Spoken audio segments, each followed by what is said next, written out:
सावरकर जी की बदनामी करना, ये न महाराष्ट्र को मंजूर है, न शिवसेना को मंजूर है।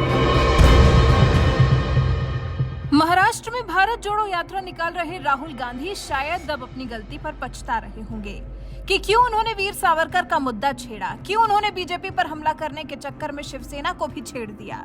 उस शिवसेना को जो कांग्रेस का साथ निभा रही है, जो कांग्रेस की विचारधारा को भी अपनाए हुए थी, जो एनसीपी और कांग्रेस के साथ मिलकर सरकार चला चुकी है। लेकिन अब राहुल गांधी ने वीर सावरकर का पत्र दिखाकर गलती की है तो लग रहा है जैसे अब महाविकास अघाड़ी गठबंधन में भी रार पड़ने वाली है। लग रहा है जैसे अब गठबंधन भी टूटकर बिखरने वाला है। न जाने क्यों ऐसा कोई भी काम, बिगाड़ने वाला कोई भी काम राहुल गांधी के ही शुभ हाथों से होता है। अब जब महाराष्ट्र में सब कुछ ठीक चल रहा था, शिवसेना में रार आने की वजह से भले ही सरकार हाथ से चली गई, लेकिन गठबंधन तो संगठित था। लेकिन छेड़ दिया राहुल गांधी ने, दिखा दिया वीर सावरकर का लिखा पत्र, कर दिया वीर सावरकर का अपमान, जिस पर उद्धव ठाकरे वाली शिवसेना हो गई है नाराज। पहले उद्धव ठाकरे ने राहुल के बयान से किनारा किया, अपनी विचारधारा पर लौटते हुए कह दिया कि वीर सावरकर के लिए शिवसेना के मन में बहुत आदर और सम्मान है और वो राहुल गांधी के दिए बयान का समर्थन नहीं करते हैं। तो वहीं अब शिवसेना प्रवक्ता संजय राउत ने भी राहुल गांधी से सवाल कर दिया है कि उन्हें आखिर इस बारे में, वीर सावरकर के बारे में बोलने की जरूरत क्या थी। शिवसेना सांसद संजय राउत ने कहा, हमने साफ कर दिया है कि वीर सावरकर को लेकर राहुल गांधी के बयान से शिवसेना सहमत नहीं है। शिवसेना सावरकर के बारे में गलत बयान स्वीकार नहीं कर सकती, शिवसेना इसे बर्दाश्त नहीं करेगी। संजय राउत यही नहीं रुके, आगे उन्होंने ये भी कहा, राहुल गांधी की भारत जोड़ो यात्रा को देश भर में अच्छा रिस्पांस मिल रहा है, सबसे ज्यादा प्रतिक्रिया महाराष्ट्र में मिली, लेकिन यहाँ वीर सावरकर का मुद्दा उठाने की जरूरत क्या थी। राहुल गांधी के इस मुद्दे को उठाने से न केवल शिवसेना हैरान है, बल्कि महाराष्ट्र में कांग्रेस के नेता भी हैरान है। अब संजय राउत ने जिस तरह की प्रतिक्रिया राहुल गांधी की वीर सावरकर का अपमान करने पर दी है, उससे लग रहा है जैसे पहले से ही बर्बाद हो चुकी उद्धव की शिवसेना के साथ कम से कम कांग्रेस और एनसीपी तो थी। तीनों पार्टियों का गठबंधन एक तरह से बीजेपी के खिलाफ मजबूती से खड़ा तो था, लेकिन अब इसमें भी फूट पड़ती दिखाई दे रही है। लग रहा है जैसे राहुल गांधी के इस एक बयान से महाविकास अघाड़ी गठबंधन की भी नींव हिल गई है।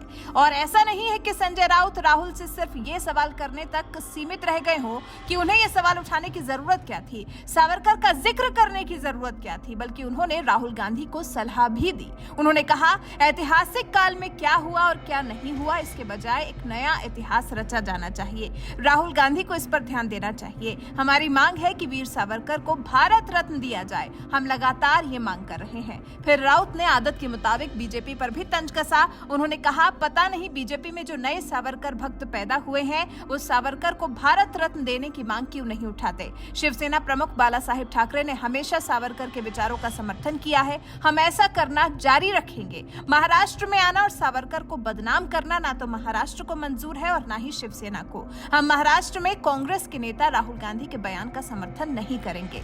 बयान बाजी की बात नहीं है ये। महाराष्ट्र में आकर वीर सावरकर के बारे में इस प्रकार से इल्जाम लगाना, सावरकर जी की बदनामी करना, ये न महाराष्ट्र को मंजूर है, न शिवसेना को मंजूर है, हम सबको मंजूर है। महाराष्ट्र के कांग्रेस नेता भी उनका समर्थन नहीं करेंगे। कोई जरूरत नहीं थी। भारत जोड़ो यात्रा जिस मकसद से निकली है वो है, ये देश जा रहा है तानाशाही की तरफ।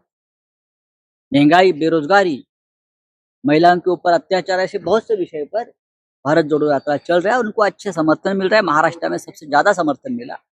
तो वीर सावरकर का मुद्दा लाने की जरूरत नहीं, उससे महाराष्ट्र विकास अघाड़ी में भी दरार पड़ सकती है। मैं आपको बता रहा हूँ, क्योंकि हम वीर सावरकर को हमारी श्रद्धा का स्थान मानते। अब राजनीति है इसलिए वो कर। तो अब जब राहुल गांधी महाराष्ट्र से आगे बढ़कर मध्य प्रदेश का रुख करने वाले हैं, तो उससे पहले वो ये जो बवाल मचा रहे हैं अपने बयानों से, महाराष्ट्र में अपनी ही साथी उद्धव वाली शिवसेना को गुस्सा दिला रहे हैं। हालांकि राहुल गांधी ने ये किया भले ही बीजेपी पर हमलावर होने के लिए था, बीजेपी के सावरकर के गुणगान को चोट पहुंचाने के लिए था, लेकिन इससे बीजेपी क्या, उद्धव वाली शिवसेना ज्यादा आहत हो गई। तभी तो पहले उद्धव और उसके बाद संजय राउत से राहुल गांधी को जबरदस्त फटकार पड़ी। पड़ी है। वैसे जानकारी के लिए आपको बता दें, राहुल गांधी ने वीर सावरकर को लेकर जो भी कहा है, जिस तरह से उनका अपमान किया है, उसके बाद सावरकर के पोते रणजीत सावरकर ने मुंबई में दादर स्थित शिवाजी पार्क पुलिस स्टेशन में केस दर्ज करवाया है। साथ ही शिंदे गुट की महिला नेता वंदना सुहास डोंगरे ने भी ठाणे के पुलिस थाने में केस दर्ज करवाया है। अब राहुल के इस बयान पर, उद्धव की शिवसेना के आए बयान पर, संजय राउत की राहुल गांधी पर निकाली गई भड़ास पर, उद्धव ठाकरे के राहुल गांधी के बयान से किनारा कर लेने पर आप क्या कहना चाहेंगे? आपको क्या लगता है, क्या राहुल गांधी की एक गलती महाराष्ट्र में महाविकास अघाड़ी गठबंधन की नींव हिला सकती है? इस बारे में आपकी राय हमें कमेंट कर जरूर बताएं।